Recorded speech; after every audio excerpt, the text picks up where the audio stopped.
Daily Words of God.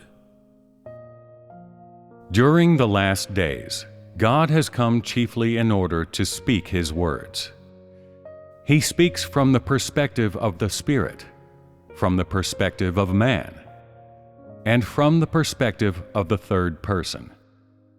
He speaks in different ways, using one way for a period of time, and uses the ways of speaking to change the conceptions of man and remove the image of the vague God from man's heart.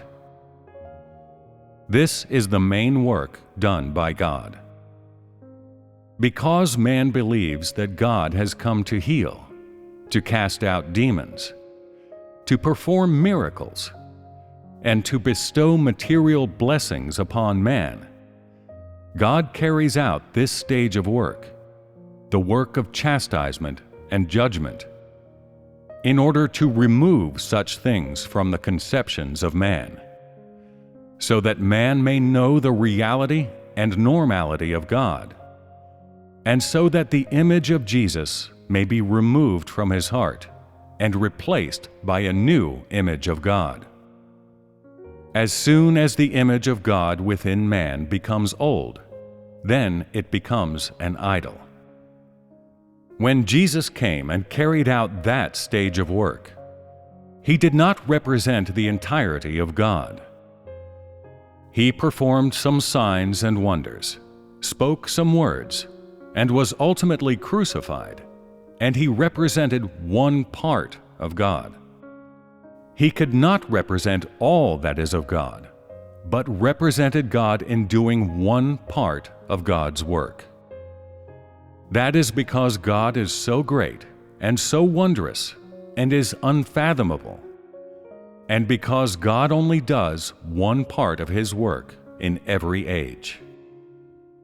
The work done by God during this age is chiefly the provision of the words for the life of man, the disclosure of the substance of the nature of man and the corrupt disposition of man, the elimination of religious conceptions, futile thinking, outdated thinking, as well as the knowledge and culture of man.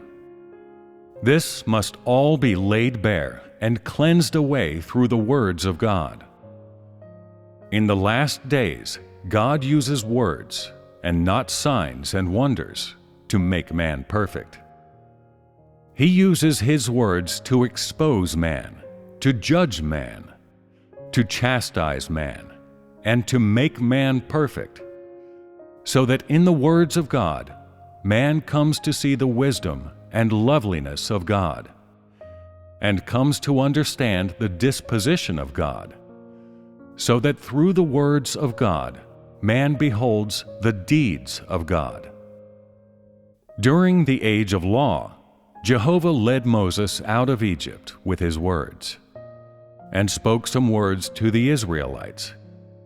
At that time, part of the deeds of God were made plain, but because the caliber of man was limited, and nothing could make his knowledge complete, God continued to speak and work.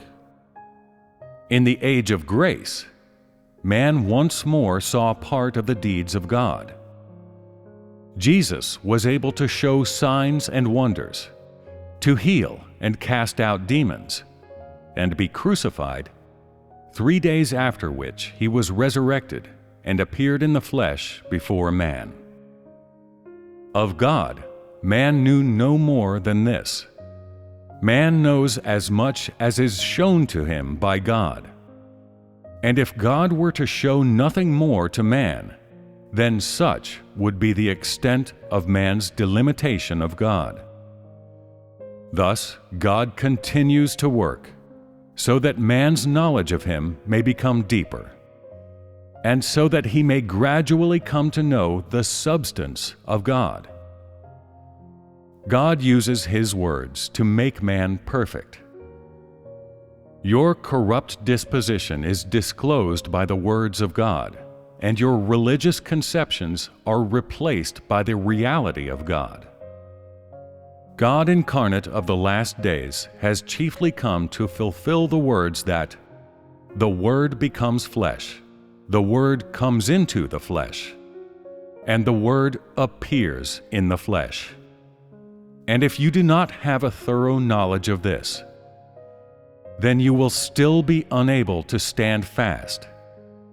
During the last days, God primarily intends to accomplish a stage of work in which the Word appears in the flesh, and this is one part of God's management plan. Thus, your knowledge must be clear. Regardless of how God works, God does not allow man to delimit him. If God did not do this work during the last days, then man's knowledge of him could go no further.